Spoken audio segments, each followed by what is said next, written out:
where we are equipping you to know what you believe and helping you defend the faith. We're talking about, in this particular session, 10 things to study before engaging Black Hebrew Israelite, or you could say Hebrew Israelism.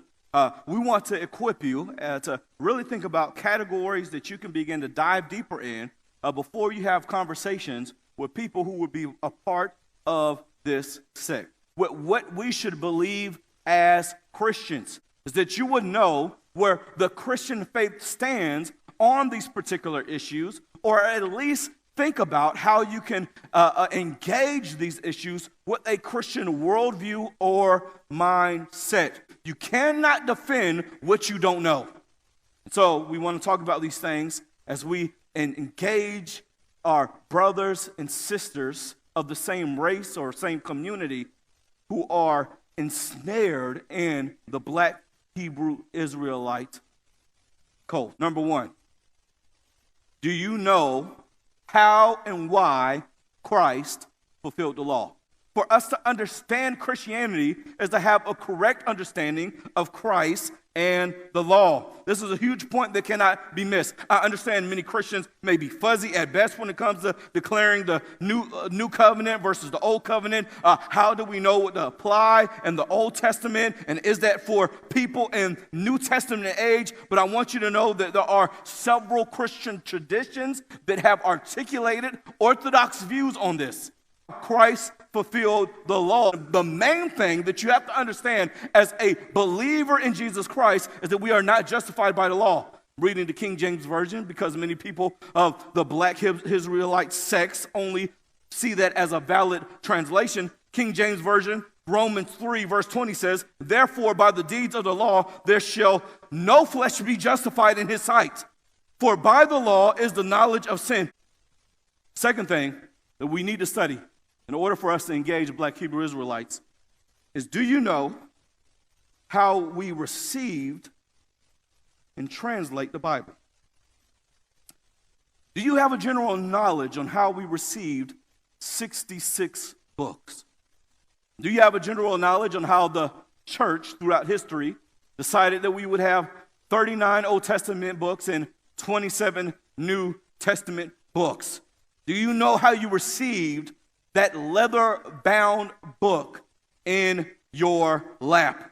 Christians should know how we receive the Bible and how we translated it in modern-day language. The third question that you must ask yourself is, do you know the history of the Jewish people?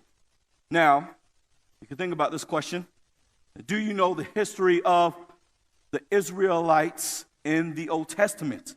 Central claim that many in the Black Hebrew Israelite sects or camps, or even those who may be informally connected, is a belief that people are affected by the evil of the transatlantic slave trade are indeed lost tribes of Israel, of the ethnic composition of Israel.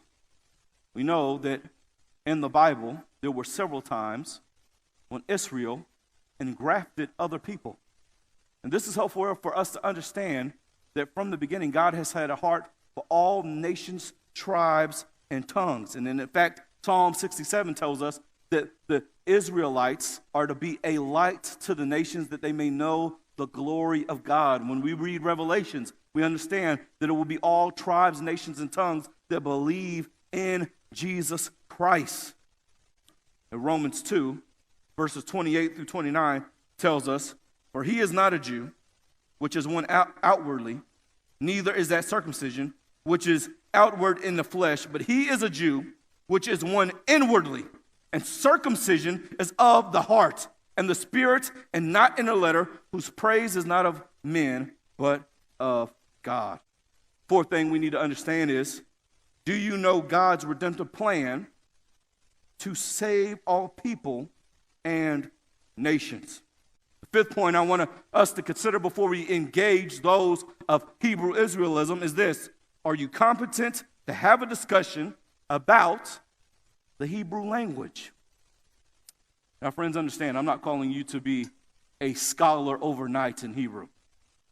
But there are ways that you can become competent in the way the Hebrew language works and the history of the Hebrew language itself. In your dialogue with this cult, many topics or even rabbit trails will eventually touch on the meaning of a word in Hebrew. Having a firm grasp on the biblical languages could work in your favor as you try to defend the faith. 6 points that we need to study before we engage with black Hebrew Israelites or those of Hebrew Israelism is, are you competent to have a discussion about racism and racial reconciliation? Do you know that most people in black religious cults are dealing with the problem of evil, and therefore that many of those religious leaders construct a mythology to deal with the loss of identity and dignity in the black experience? Point number 7 is this: do you have an accurate account of the transatlantic slave trade? The black Hebrew Israelites typically believe that the transatlantic slave trade is biblical prophecy fulfilled in our American context. Admirably, they have an amazing knowledge of the horrific evils that took place in the slave trade, but sadly, much eisegesis is imposed on the biblical texts that are not a byproduct of genuine hermeneutics and interpretation of Scripture. You understand that the Bible does not endorse slavery. Among the 20-plus Africans who were illegally transported to the Virginia colony included Christians. The evidence includes a 1619 letter written by a local Roman Catholic bishop who says, expressed outrage, listen to this, that 4,000 plus African Christians from West Central Africa have been captured by slave traders. This letter shows then a significant presence of African Christians in one of the regions where Africans were captured by slave traders. Friends, it's a misnomer for us to not believe that there were genuine Christians in Africa that were part of the transatlantic slave trade. Therefore, we cannot say Christianity is the white man's religion, because they knew of Christianity before their engagement with the white man in many instances. We cannot say that all those who were impacted by the transatlantic slave trade were Israelites, where they were from different regions of Africa, and they all had different religions in and of themselves. A general cursory reading will demonstrate that in history. Point number 8. Have you consulted the best commentaries on Deuteronomy? Highly suggest this. You're going to have a genuine dialogue with somebody who is believing some of the doctrine found in black Hebrew Israelism. You need to know specifically how Deuteronomy is interpreted from a Christian perspective. Referring back to point 7, much of the eisegesis, which is meaning they're imposing meaning on the text that's not there, and misapplication of Scripture is from the book of Deuteronomy, in particular, passages 28 and even sometimes 27. Many camps in the black Hebrew Israelite cult believe that the curses found in this chapter apply to people of color displaced by the transatlantic slave trade. My last 2 points are this: are you aware of the black presence in the Bible and church history? Last but not least, do you know the camp you are reaching?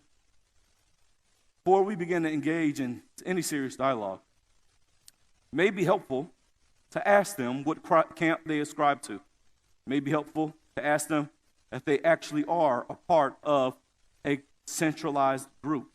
It may be helpful to ask them if they're just casually believing some things or actually following a particular leader. And this will allow you to know how to answer questions more specifically.